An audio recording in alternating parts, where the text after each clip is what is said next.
waxaana wanaagsan idinlaantii madaawadayaal kuna soo dhawaada barnaamijka wararkii ugu dambeeyay ee Soomaaliya qodobada aan xilligan idin haynana waxa ugu waaweyn maamulka Jubbaland oo qeeladaan xoog la soo saaray kadib markii ay shaaciyeen jabka ay kala kulmeen dagaalka ay kula jiraan Villa Soomaaliya iyo madaxweyne Xasan Sheekh oo qaaday tallaabo keeni karta in uu isdhiibo Axmed Madoobe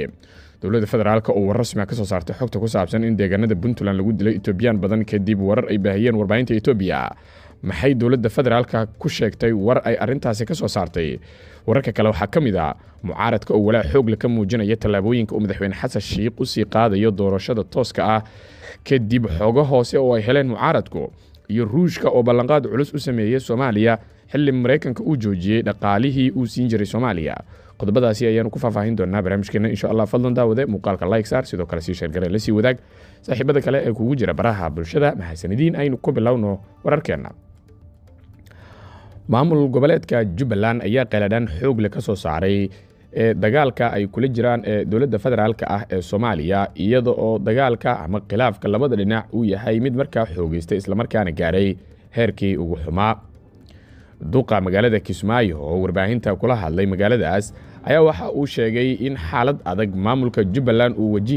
wajahayo waxaana uu sheegay in haatan cunaqabateen xoog leh ay dowladda federaalka ah ee Soomaaliya saartay maamulkaasi waxa uu sheegay in dowladdii hore ee madaxweyne Farmaajo si kasta oo ay u dagaalameen aanan marnaba laga jaranin dhaqaalihii beesha caalamka uu bixin jiray ama miisaaniyadii lagu kabi jiray maamul goboleedyada waxaana hadda uu sheegay in madaxweyne Xasan Sheekh Maxamuud uu qaatay go'aan ah in laga jaro miisaaniyadda lagu kabo maamul goboleedkaas Jubbaland ee beesha caalamka laga helo arintan ayaa waxa uu sheegay in ay tahay mid gunnimo ah sida uu hadalka u dhigay madaxweyne Farmaajo si kasta oo aanu u dirirnay waa uu gobanimo diriray laakiin madaxweyne Xasan Sheekh Maxamuud waxa uu yahay mid gunnimo diriraya ayuu yiri duqa magaalada Kismaayo waxa uu la jeedaa in madaxweyne Xasan Sheekh Maxamuud uu dhaqaalaha markaasi ka soo maray halka Farmaajo uu isagu si siyaasadeysan ula dagaalami jiray laakiin dhaqaalaha uusan markaa kala dagaalamin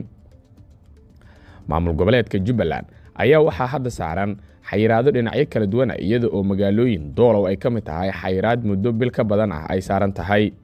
sidoo kale arintan ayaa waxa ay keeni kartaa in Axmed Madoobe uu isdhiibo isla markaana uu ogolaado in uu halkaasi isaga tago halkaasna isbedel uu ka dhaco madaxweyne Xasan Sheekh Maxamuud ayaa hadii uu si laba jibaaro cunaqabateyntan iyo sidoo kale xayiraadan waxa ay keeni kartaa in Axmed Madoobe uu markaasi adkeysan waayo isla markaana uu halka biilka ka bixin waayo sidaasina ay keeni karto in uu meesha isaga tago dowladda federaalka ee Soomaaliya iyo maamulka Jubbaland waxa ay hadda u kala joogtaa meel kamid ah meelaha ugu adag ee khilaaf siyaasi ah uu markaasi gaaro iyadoo xitaa ay gaartay heer markaasi la dagaalamo isla markaana ciidamada labada dhinac ay isqabtaan oo ay isfarasaaraan lama oga go'aanka uu qaadan doono Axmed Madoobe ku saabsan in uu tanaasuli doono oo uu halkaas isaga tagi doono iyo in kale hagaag iyada oo dowladda Ethiopia ay sheegtay in muwaadiniin u dhashay dalkeeda lagu dilay gudaha deegaanada Puntland ayaa haddana arintaasi waxa ka jawaabtay oo ka daba tagtay dowladda federaalka ah ee Soomaaliya war ka soo baxay taliska ciidanka booliiska Soomaaliyeed ayaa waxa lagu sheegay in uusan jirin warar ku saabsan in la dilay Ethiopian ku sugnaa deegaanada Puntland isla markaana wararkaas ay yihiin kuwa aanan sal iyo raatoona lahayn warbaahinta Ethiopia ayaa shalay aad iyo aad u daabacaysay warbixino ku saabsan in ilaa iyo 3 muwaadin oo Ethiopian ah lagu dilay deegaanada Puntland kuwa kalena si qaab darro ah loola dhaqmay iyada oo la ihaaneysanayo dowladda Soomaaliya ayaa haddaba wararkaasi beenisay saacadii la soo dhaafay qoraal kooban oo ka soo baxay booliiska Soomaaliya ayaana lagu sheegay in wararkaas aysan ahayn kuwa markaas sax ah sidoo kale Puntland ayaa iyaduna beenisay in Ethiopian lagu dilay deegaanadeeda waxa maalmihii dambe aad iyo aad u socday raaf xoog leh oo ay Puntland ku sameynayso dadka ajnabiga ah ee Ethiopianka iyo waliba sidoo kale kuwa kale ee Carabta ah ee deegaanadaas jooga kadib markii looga shakiyay inay xiriir la leeyihiin ururka Daesh oo hadda dagaal adag Puntland ay markaa kula jirto laakiin Ethiopia ayaa u muuqata mid markaasi aanan ku qancin wararka dowladda federaalka iyo maamulka Puntland ee ku saabsan in aysan jirin Ethiopian la dilay maamulka Puntland waxa uu sheegay in shacabka howlgalkan uusan wax door ku lahayn balse kaliya ciidamada amniga iyo maamulka uu ka shaqaynayo raafidda dadkan maadaama dadka shacabka ah ay mararka qaarkood cadiifad qaadi karto oo ay samayn karaan falal markaasi bani'aadanimada ka baxsan.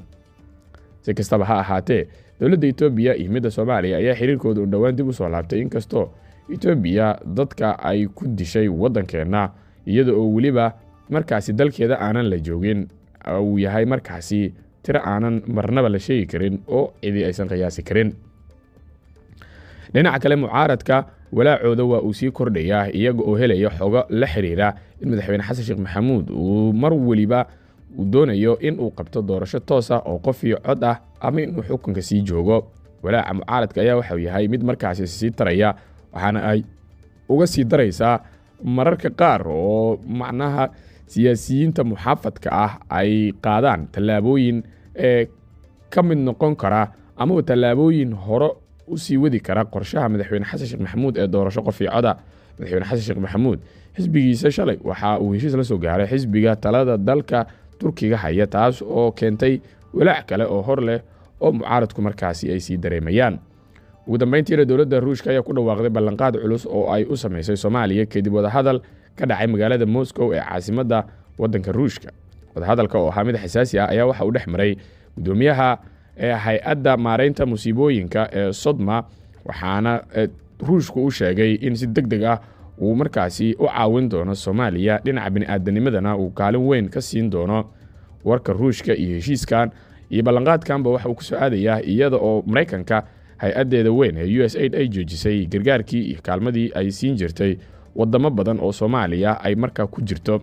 Ruushka ayaana mar waliba isku dayaya in uu si uun siyaasadda Soomaaliya kaalin ugu yeesho tan iyo wixii ka dambeeyay dowladdii Maxamed Siyaad Barre oo Soomaaliya halkaasi ay iyadu ku